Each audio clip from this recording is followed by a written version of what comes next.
Star news TV 9కి స్వాగతం. తెలంగాణ సాంస్కృతిక శాఖ సౌజన్యంతో అంతర్జాతీయ దివ్యాంగుల దినోత్సవం రవీంద్ర భారతిలో ఘనంగా నిర్వహించారు. ఈ కార్యక్రమానికి ముఖ్య అతిథిగా తెలంగాణ సాంస్కృతిక సారథి చైర్పర్సన్ గుమ్మడి వెన్నెల జ్యోతి వెలిగించి ఘనంగా ప్రారంభించారు. తెలంగాణ వికలాంగుల హక్కుల సమితి రాష్ట్ర అధ్యక్షులు కిరణ్ గుత్తికొండ నేతృత్వంలో మేడ్చల్ మల్కాజ్గిరి జిల్లా అధ్యక్షులు రాష్ట్ర కార్యదర్శి మెరుగు శివకృష్ణ ఆధ్వర్యంలో ఘనంగా అంతర్జాతీయ దివ్యాంగుల దినోత్సవం నిర్వహించబడింది. ఈ కార్యక్రమంలో శైలజ బృందం విద్యార్థులు కూచిపూడి, భరతనాట్యంతో, తెలంగాణ ఆటపాటలతో సందడి చేశారు. ఈ సందర్భంగా స్వర్గీయ గద్దరన్న కూతురు గుమ్మడి వెన్నెల మాట్లాడుతూ, వికలాంగులం కాదు, విప్లవ వీరులం, ఇట్ల పుట్టి అట్ల సచ్చేటోళ్లం కాదు, చరిత్ర సృష్టించి సచ్చేటోళ్లం మేము అంటూ సభను ఉద్దేశించి ఉత్తేజాన్ని నింపారు. సమాజంలో ప్రతి రంగాల్లో దివ్యాంగులున్నారని పేర్కొన్నారు. మామూలు వారికంటే దివ్యాంగులకు అధిక జ్ఞాపకశక్తి ఉంటుందని అన్నారు. దివ్యాంగులను చట్ట సభలో కూడా ఉండాలని, వారి హక్కుల కోసం పోరాటానికి దివ్యాంగుల నుండి కిరణ్ గుత్తికొండ, సీనన్న, మెరుగు శివకృష్ణ లాంటివారు చట్టసభలు ఉండాలని, మరియు ఒక్క ఇంట్లో దివ్యాంగులుంటే ఆ ఇంట్లో శుభకార్యాలకు పిలవాలన్నా సంకోచిస్తారని, ఇలాంటి ధోరణి పోవాలి, దివ్యాంగులకు అనేక హక్కులు కల్పించాలని అన్నారు. ఈ కార్యక్రమం అనంతరం వివిధ రంగాలకు చెందిన 100 మందికి అవార్డులందజేశారు. ఈ కార్యక్రమంలో 400 మంది పాల్గొన్నారు. అనంతరం భోజనాలు నిర్వహించారు. వికలాంగులు కాదు మేము, వికలాంగులు కాదు మేము, విప్లవ వీరులు. వికలాంగులు కాదు మేము, విప్లవ వీరులు. ఇట్లా పుట్టినం అట్లా సచ్చేటోళం కాదు, చరిత్ర సృష్టించే వాళ్ళమని ఎప్పుడు దగ్గర అనేవారు. సో మీరు సమాజంలో చూసుకుంటే, సైంటిస్టులను చూసుకుంటే వాళ్ళు దివ్యాంగులే ఉంటారు. అద్భుతాలు సృష్టించిన దాంట్లో దివ్యాంగులే ఉంటారు. సామాన్య పేద కుటుంబాల నుంచే ఉంటారు. చరిత్ర సృష్టించిన వాళ్ళకు కులం ఉండదు, మతం ఉండదు, ఏ భేదం ఉండదు. మనిషిలో ఉన్న గుణం, మనిషిలో ఉన్న తెలివి, నిజం చెప్పాలంటే సామాన్యముల కన్నా జనరలీ ఐక్యూ లెవెల్స్ దివ్యాంగులకు ఎక్కువ ఉంటాయి. సామాన్యముల కంటే దివ్యాంగులకు ద ఫోర్కాస్టింగ్ థింకింగ్ ఎక్కువ ఉంటుందని చెప్తూ ఉంటారు. సో గద్దరన్న మాటని మీరందరూ గుర్తుపెట్టుకోవాల్సిన కోరుతున్నాను. మేము వికలాంగులం కాదు, విప్లవ వీరులం. ఇట్లా ఉట్టి అట్లా చచ్చేటోళం కాదు, ఇట్లా ఉట్టి అట్లా చచ్చేటోళం కాదు, చరిత్రను నిర్మించే నిర్మాతలు అన్నారు గద్దరన్న. సో ఆ స్పేస్ కల్పించాలి. దివ్యాంగులకు ఎవరైనా సరే, ఇప్పుడు 21 మంది వెరైటీ ఉన్న దివ్యాంగులలో ఎవరు వచ్చినా సరే వాళ్ళకు ఆ స్పేస్, ఆ జాగా, వాళ్ళకి కుర్చీలు ఉండాలి, వాళ్ళకి చైర్లు ఉండాలి, వాళ్ళకి వాటర్ ఫెసిలిటీ ఉండాలి, వాళ్ళకి లైట్ ఫెసిలిటీ ఉండాలి, వాళ్ళకి వాష్రూమ్ ఫెసిలిటీ ఉండాలి. వాళ్ళకి ఇవ్వాల్సిన మర్యాద ముందుగానే రెడీ చేసి పెట్టాలి. అదొక హక్కు. అట్లాగే విద్యలో హక్కు. మనకు విద్య కూడా అందరి తోటి విద్యార్థులతో సహా విద్యని ఇవ్వాలి. అది ప్రైవేట్ స్కూల్ కావచ్చు, గవర్నమెంట్ స్కూల్ కావచ్చు, మన జాగా మనం కేటాయించాలి. పాఠశాలలో చెప్తున్న టీచర్లు కానీ, అక్కడ ఉన్న ఫెసిలిటీస్ కానీ దివ్యాంగులకు సంబంధించిన విధంగా రూపుదిద్దుకోవాలి. అది విద్యకు సంబంధించింది. ఒకసారి మనకు అర్థం అవుతుంది, అర్థం కాదు. సో వాళ్ళ కోసం స్పెషల్గా సామాన్యమైన పిల్లలతోని సమానంగా కూర్చోబెట్టి చదివించాలి. అది మన హక్కు.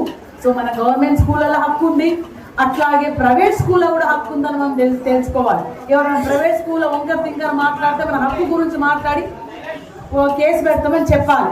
అప్పుడు మన హక్కు గురించి మాట్లాడినప్పుడే ఎవరైనా భయపడతారు. అట్లాగే ఆరోగ్యం సంబంధించింది, వైద్యం సంబంధించింది కూడా మన హక్కు. వైద్యం సంబంధించింది కూడా స్టేట్ గవర్నమెంట్ ఆధ్వర్యంలో, సెంట్రల్ గవర్నమెంట్ ఆధ్వర్యంలో, లోకల్ గవర్నమెంట్ సంబంధించిన గవర్నమెంట్ హాస్పిటల్స్లో కూడా మనకు సపరేట్గా రూములు కేటాయించబడాలి. సపరేట్గా ఇమ్మీడియట్గా డాక్టర్లు తమ బాధ్యతను నిర్వహించాలి, వాళ్ళకి డిస్కౌంట్ ఇవ్వాలి అనేది మన హక్కు, మన చట్టంలో ఉంది. ఇది దీనికి సమాజం, దీనికి కూడా ఈ హక్కును కూడా మనం తెలుసుకోవాల్సిన బాధ్యత ఎంతగానో ఉంది. ఇంకొకటి ఏమన్నారంటే గౌరవం. మనకి ఇవ్వాల్సిన రెస్పెక్ట్ ఎవరైనా కల్పించాలి. అది ఇంటి నుంచి మొదలుకొని బయట రోడ్డు మీద మన ఉద్యోగంలో కూడా ఆ స్పేస్ కల్పించాల్సిన బాధ్యత ఉందని ఈ చట్టంలో తెలియజేయబడింది. అందుకే మనం ఎప్పుడు ధైర్యం వస్తుంది మనకంటే మన చట్టం గురించి, మన హక్కు గురించి మనం తెలుసుకుంటే మనకు ఖచ్చితంగా ధైర్యం వస్తుందని తెలియజేస్తూ అన్న 2-3 ప్రశ్నలు అడిగారు. తెలంగాణ సాంస్కృతిక సారథిలో మాకు చాలా తక్కువ మంది దివ్యాంగులు ఉన్నారు అప్పుడున్న పరిస్థితిలో. ఎందుకంటే సాంస్కృతిక సారథిలో పల్లె పల్లె వెళ్ళాలి. ఒక 200 కిలోమీటర్లు, 300 కిలోమీటర్లు, 400 కిలోమీటర్లు ఊర పయనించి పాటలు పాడి రావాలి. సో మీ దాంట్లో కూడా మన దివ్యాంగుల్లో కూడా ఎంతో అద్భుతంగా పాడే వాళ్ళు ఉన్నారు, రాసే వాళ్ళు ఉన్నారు, ఆడే వాళ్ళు ఉన్నారు, డప్పు కొట్టే వాళ్ళు ఉన్నారు. అయినా సరే అప్పుడున్న పరిస్థితిలో తీసుకోలేని పరిస్థితి ఉండింది. కానీ రానున్న టైంలో ఖచ్చితంగా అది కూడా మనం రూల్ ప్రకారము ఏ విధంగా దివ్యాంగులకు ఆ స్పేస్ ఇవ్వగలవచ్చు, ఏ విధంగా రచయితలుగా తీసుకుందామా వాళ్ళని, లేకపోతే వాళ్ళని డప్పు కొట్టేది ఉంటే వాళ్ళకు మిందక స్పేస్, వాళ్ళకు ఏమంటారు, వాళ్ళకి అది కల్పించాలి. ఒక వెహికల్ అన్న ఇవ్వాలి, లేకుంటే వాళ్ళని తీసుకొని పోవడానికి ఒక అసిస్టెంట్ అన్న ఇవ్వాలి. సో అలాంటి స్పేస్ కల్పించే విధంగా ఏ విధంగా సెలెక్ట్ చేసి వాళ్ళని డిస్ట్రిక్ట్ వైజ్, డిస్ట్రిక్ట్ 2 లేకపోతే 4 అనేది అక్కడున్న మన తెలంగాణలో ఉన్న వికలాంగుల సంఘంతో చర్చించి దాన్ని ముందుకు తీసుకుపోతామని ఆల్రెడీ మేము అది రాస్తున్న విషయంలో ఖచ్చితంగా నియమ నిబంధనల్లో మేము ఇది ఖచ్చితంగా కన్సిడర్ చేస్తామని తెలియజేస్తూ, నతలులార తెలుగు తల్లి పల్లెలారా మీ పాటనై వస్తున్నానమ్మో మాయమ్మలారా, మీ పాదాలకు వందనాలమ్మో మాయమ్మలారా, జగంక జన్నని జనం పాట పాడుతాను రులారే రే అని ఎలా పాట పాడుతాను మీ పాటల్లో పదమునవుతనో మాయమ్మలారా, మీ పాదాలకు గజేనవుతనో మాయమ్మలారా, చొరబడ ఊపిరి తిత్తి ఉదు మంది రాగం తీసి ఆ కిడ్నీ పొంటిపోయిన తూట మీటూ మంది కిన్నరనేమో ఆ ఎడమా చేని చీల్చిన తూట ఎత్తు మంది ఎర్రా జెండా ఆ వెన్న ముక్కల తూటమ్మో మాయమ్మలారా అన్నా పద పాడుదమందో మాయమ్మలారా. వెన్ను ముక్కల తూట ఉన్నా సరే, బీపీ షుగరు అన్ని జబ్బులు ఉన్నా సరే, గుండె వీక్ ఉన్నా సరే యుద్ధానికి సై అమ్మన్నాడు గద్దరన్న. సో ఇది ఇంతతో ముగియలేదు. తెలంగాణ వచ్చింది, ఈ చట్టం వచ్చింది, ఆ చట్టం, మనం చచ్చేంత వారికి యుద్ధం చేస్తూనే ఉండాలి. దోపిడి రీతి మారింది, యుద్ధం రీతి మారాలి. దోపిడి రీతి మారింది, యుద్ధం రీతి మారాలి. యుద్ధం ఏంటి రీతి ఏంటంటే అందరం ఐక్యంగా ఉండాలి, అందరం కలిసిమెలిసి ఉండాలి, భారత రాజ్యాంగాన్ని రక్షించుకోవాలి. అది ఉంది కాబట్టి ఈ చట్టం ఉంది. ఆ చట్టం ఉండే కాబట్టి మీరు ఆడున్నారు, ఆడపిల్లలుగా మేమున్నారు. అది బీజేపీ పాలనలో మనువాదం తీసుకొచ్చి ఈ చట్టాలని పొందబెట్టాలని చూస్తున్నారు. అందుకే మనమంతా ఐక్యమై కొత్త యుద్ధ రీతి, మన భారత రాజ్యాంగాన్ని రక్షించుకోవాలి. ఇందాక అన్నట్టు పాలనలో భాగం ఉండాలి. పాలనలో మనం ఉంటేనే ఒక మంత్రి, ఒక ఎమ్మెల్యే, ఒక మినిస్టర్ మనం అయితేనే మన హక్కుల గురించి, మన కష్టాల గురించి అసెంబ్లీలో మాట్లాడగలుగుతాము, అసెంబ్లీలో చర్చించగలుగుతాము, అసెంబ్లీలో నినాదం ఇవ్వగలుగుతాము. అందుకే చివరిగా అన్నారు, నేను ఈ యుద్ధంలో ఉంటాను, ఈ యుద్ధ భూమిలో ఉంటాను అంటే రాజకీయం, పాలిటిక్స్ అని కాదు, ఈ యుద్ధ భూమిలో ఉంటాను నేను. ఎవరు ఓటు వేసినా వేయకపోయినా సరే నా ఓటు వేసుకొని ఈ ప్రజలకు స్ఫూర్తిదాయకంగా ఉంటానన్నారు గద్దరన్న.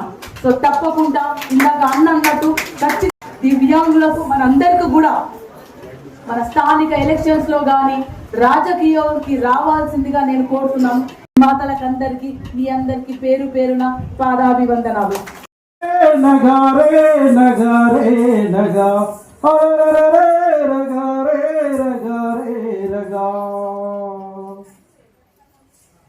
స్వాగతమక్కో చప్పలు కొట్టాలందరూ కూడా స్వాగతమక్కో గతరన్న బిడ్డ వెళ్ళక స్వాగతమక్కో యుద్ధనౌక బిడ్డ వెళ్ళక తెలంగాణ రాష్ట్రంలో పోరు బాట నడిపిన అన్నగారి పాటలల్లో నాన్నగారి పాటలల్లో అడుగులల్లో అడుగేస్తూ నాన్నగారి పాటలల్లో అడుగులల్లో అడుగేస్తూ అన్నిట్లో సాధించు అన్నిట్లో ముందుంచు స్వాగతమక్కో గతరన్న బిడ వెళ్ళక స్వాగతమక్కో యుద్ధనౌక బిడ గదరక అన్నగారి ఆధ్వర్యంలో కిరణన్న ఆధ్వర్యంలో ఎంతో మంది వికలాంగులను అన్నదమ్ముల వాళ్ళే ఆదర్శంగా చూసుకొని అన్నగారి అడుగులలో మేమందరం నడుస్తున్నాం స్వాగతమక్కో గతరన్న బిడ వెన్నెలక స్వాగతమక్కో యుద్ధనౌక బిడ గదరక వెన్నెలక